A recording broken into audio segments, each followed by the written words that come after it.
નમસ્કાર મિત્રો, સ્વાગત છે તમારું ગુજરાત લાઈવ યુટ્યુબ ચેનલમાં। મિત્રો, આજના સમાચાર વિશે વાત કરતા પહેલા જો તમે અમારી ચેનલમાં નવા છો તો નીચે લાલ કલરનું સબસ્ક્રાઇબ બટન આપેલું છે તેને દબાવીને બાજુમાં રહેલા ઘંટડી બટનને પણ દબાવી દેજો, જેથી મારા આવનારા તમામ વિડીયોની માહિતી તમને મળતી રહે। છેલ્લા 24 કલાકમાં ગુજરાતના અલગ અલગ જિલ્લાઓના કુલ 122 તાલુકામાં વરસાદ ખાબક્યો છે, જેમાં સૌથી વધુ જૂનાગઢના વિસાવદરમાં 4.25 ઇંચ જેટલો વરસાદ નોંધાયો છે। 4 ઇંચ વરસાદે વાતનો પુરાવો છે કે હવે ચોમાસું બરોબર બેસી ગયું છે। એક બાદ એક હવે ગુજરાતના જુદા જુદા જિલ્લાઓમાં મેઘરાજા ધબડાટી બોલાઈ રહ્યા છે।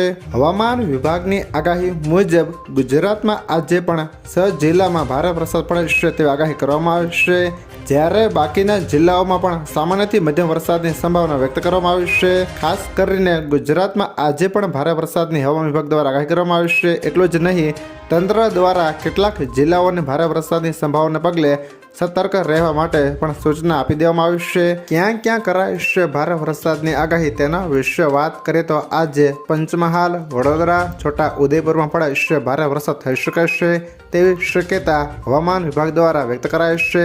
એટલું જ નહીં, રાજ્યના અમરેલી, ભાવનગર, ગીર સોમનાથમાં પણ મન મૂકીને વરસી શકે છે મેઘો।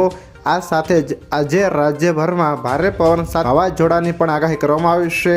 આ ઉપરાંત આવતીકાલે પણ ગુજરાતમાં વરસાદની ધુઆધાર બેટિંગ ચાલુ જ રહેવાની છે, જેમાં રાજ્યના બીજા જિલ્લાઓનો ઉમેરો થાય છે।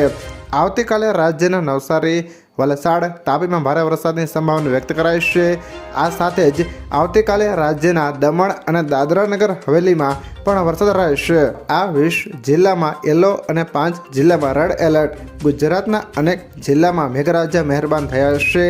અમરેલી, છોટા ઉદેપુર, પાવાગઢ, ગોંડલ, અમદાવાદ, ડાંગ, સુરેન્દ્રનગર, પંચમહાલ, ખેડા, જૂનાગઢના વિસાવદર, દાહોદ, વડોદરાના પાદરામાં જોરદાર વરસાદ વરસ્યો છે। ગાજવીજ સાથે વરસાદ વરસતા ઢીચણસમાં પાણી ભરાઈ ગયા છે।